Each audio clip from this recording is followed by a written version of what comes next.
జీవితంలో నా దేహంలో నా దేహంలో ఎట్టి అభ్యంతరము లేదని తెలియజేయుచున్నాను.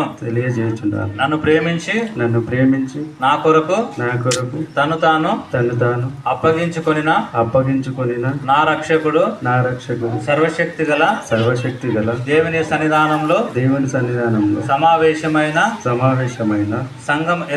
సంఘం ఎదుట ఎస్తేరు రాణిని దేవుడు తన చిత్తానుసారంగా నాకు భార్యగా ఉండునట్లు ముందుగానే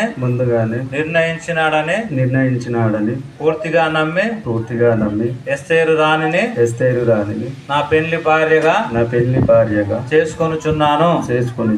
ఎస్తేరు రాణిని ప్రేమించి బలహీనమైన ఘటమని ఎరిగి అన్ని విషయములలో ఆమెను